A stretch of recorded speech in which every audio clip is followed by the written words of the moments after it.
National education ফোরামের অন্যতম একজন হেড অঞ্জলি ম্যাডামের সঙ্গে বলবো। ম্যাডাম নমস্কার, কেমন আছেন বলুন?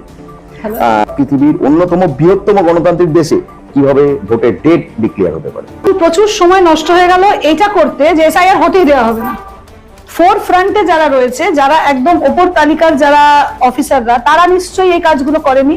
এই এসআইআর এর পুরো পদ্ধতিটাকে ঘেটে দেওয়ার একটা চক্রান্ত প্রথম থেকেই চলছে। মানুষকে প্রপার ইনফরমেশন দেওয়ার কাজ ছিল। এমন অনেক মানুষকে আমি নিজে দেখেছি যে ফাইল নিয়ে ঘুরে বেড়াচ্ছেও আমরা কিছু জানি না।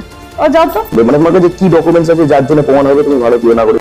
আমার তো ভোটার লিস্টে নাম এসে গেছে। যখন তাদের নাগরিকত্বের প্রমাণ দিচ্ছিল তখন কি ভারত সরকার ঘুমিয়েছিল? জানো কি, আমরা এমন একটা দেশে থাকি যেখানে we are good at everything. আমরা ক্রিটিসাইজ করতে অত্যন্ত ভালো, আমরা ম্যানিপুলেশন করতে অত্যন্ত ভালো, জালি মাল তৈরি করতেও ভীষণ ভালো। তো আজকে যে ডকুমেন্টস এর কথা তুমি বলছো, নিজেও জানি অনেক জায়গা হয়ে